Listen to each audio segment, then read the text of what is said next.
Yo, magandang araw mga kap. Kumusta kayong lahat? For today's session, ang gawa natin ay Fulani Boho braids at ito nga pala itsura ng buhok ni client. At napili niya extensions ay natural brown, yung kulay na extensions na ikakabit natin. So for today's client, siya nga pala si Madam Yuki at taga dito lang din siya sa atin sa Lipa City, Batangas. Bali, ito nga pala yung first time ni Madam Yuki na magpapa-braids kaya sobrang thankful ako dito kay Madam kasi tayo yung napili niyang humandle ng una niyang braids. At kahit naman sa iba nating clients, majority ng mga nagiging clients natin ay mga first timer or kadalasan naman yung iba ay nakapagpa-braids na sa Boracay kaya yung iba alam na or may knowledge na sila kung paano alagaan yung mga braids. At regardless naman kung kayo ay first timer or may experience na sa braids ay the fact na ako yung napili yung artist, sobrang thankful na ako doon. So ayun, naging mabilis na yung session namin dito ni Madam Yuki. Ito na nga pala yung naging resulta ng gawa natin sa kanya. Ang napili niyang style ng braids ay Fulani para medyo kakaiba naman kasi ito nga palang si Madam Yuki ay parehas ng workplace ni Madam Benedict. So may chance na sila magkita sa isang floor. So yun, para hindi sila masyadong magkatulad. Ito, nagbago siya ng style. Ito na nga pala yung naging resulta mo.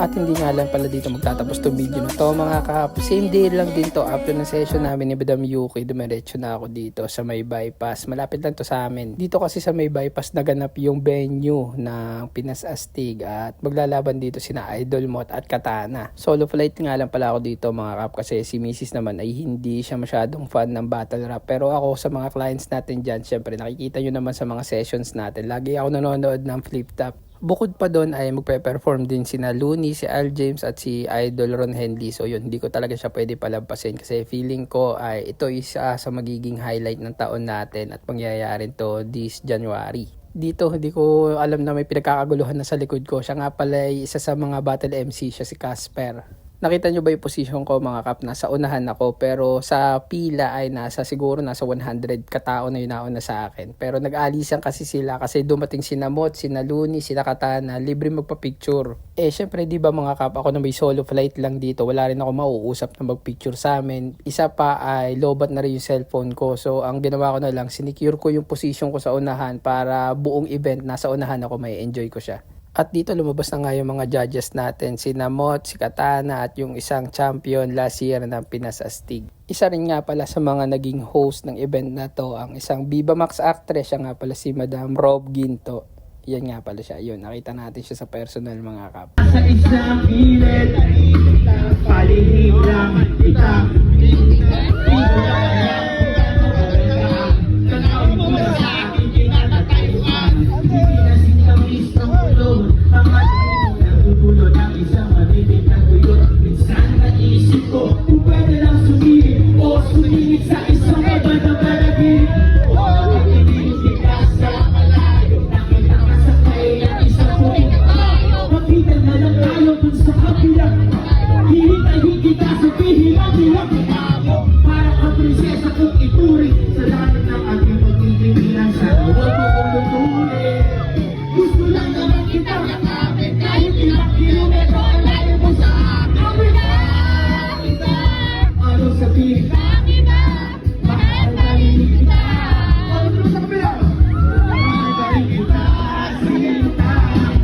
Akalain nyo yung mga kap, never kong na-imagine or naisip pa sarili ko na magpe-perform sa harap ko si Ron Henley ng ganong kalapit. Doon pa lang sa part na yun sobrang sulit na yung punta ko dito. Pero syempre marami pang legendary artists yung nag-perform. Kasama na rin dito sina Idol Mot and Katana, si Looney at si Al James. Kahit kanina galing backstage, alam nyo kung paano siya rito sumamba? Kada hakbang niya ng hagdan, magkasabay dalawang paa. Paano ka nanalo doon? Talo ka doon. Tingin mo panalo ka talaga? Ikita namang binadibag ka ni Tipsy sa Sunday pinasaya. Panitig naman ng rapo, sample naman siya. Naganda naman ang yapo, arbor na lang yan. Ang yapang mo naman, wala ka bang magtanabago? Bakit wala kang battle? Takot ka bang matalo? Ha? Paulit-ulit ang tanong ng mga tao. Huwag sana mapurado, ano magagawa ko? Wala akong maiisip, masyado pa mainit. Akala mo tuloy mo kasuplado pag tahimik. Pagod na talaga, galing kiktukin ka raw. 8 oras sa van, 3 oras sa kalabaw. Tapos pag-uwi ko pa, para bang hindi ko ba? Naman ko bakit ang buhay ko ay para mo. Nagibili ko lalaki po yan. Nagkalat ang papel na nila bukos. Ang dami ng papel ay pinautos. Ito ng aking ballpen, malapit na maubos. Isang patak na lang.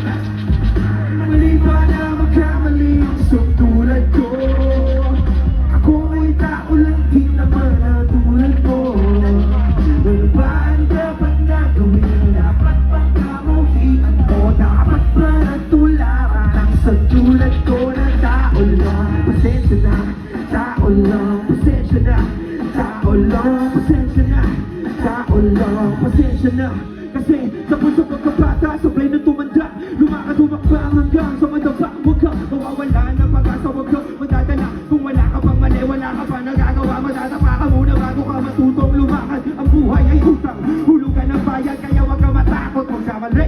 Pero alalay lang, huwag ka masyado magputandi. Yan ang sabi sa akin ang aking itay, na pinapaalala palagi sa akin ni inay, na kadalasan ay hindi nasusunod. Ayoko na sumali, gusto ko manood. Minsan wala nang ganap, ayoko na mag-rap. Kasi akala ko dati alam ko na lahat. Yung pala, kulang pa, ang kaalam ako labis. Ngayon alam ko na, alam mo na, mali ba? Mali ka magkamali. Tao lang, pasensya na. Di ba? Gusto ko kayo marinig. One time. Pasensya na. Pasensya na. Pasensya na. Pasensya na. Pero di ba tao ka lang din? Hindi mo ba napansin? Kahit anong taas mo na, tingala ka pa rin. Kahit panuhin mo mabuti, bakit ganun pa rin? Di maiwasan na magkamali. Kahit anong gawin, kadalasan ang gayari ay ang kabaliktaran. Marami kang detalye na makakaligtaan. Mamamali ka ng daan, lalo kung wala kang ganong alam. Ano magagawa mo? Tao ka lang. Napapagod, natatakot, naiinip, natatawa, nagtataka, naiinggit, nangangawit, nagagalit, nabibigla, nalulungkot, nauutang, hiya, natutokso, nagkukonsensya, napuputusan, pinapasensya, nasasaktan, nagmumura, kahit natuto na, di ba? Nagmamahal pa rin kahit natuto na. Kasi nga, tao lang. Tao lang. Kahit ano sabihin mo, tao ka lang. Yeah. Mali ba na magkamali sa tulad ko?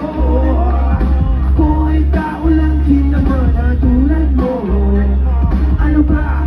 Ano ba? Dapat kong kamuhian o dapat ba tularan sa tulad ko na tao lang? Pasensya na, tao lang. Tao lang, pasensya na, tao lang. Tao lang, pasensya na, tao lang. Pasensya na, tao lang. Pasensya na, sorry naman. Kung pwede lang sana, sorry na lang.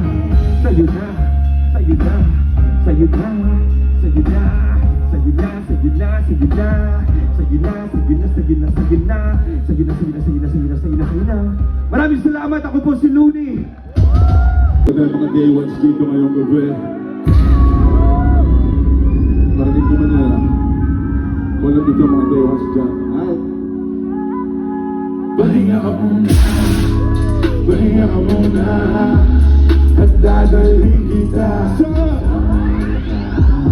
mga pasakin sa mundo na pagbago ng puso.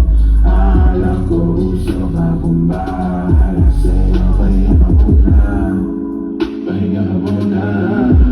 At dadalhin kita sa mga pasakit sa mundo na pagbago ng puso. Alam ko usok akong bahala sa'yo.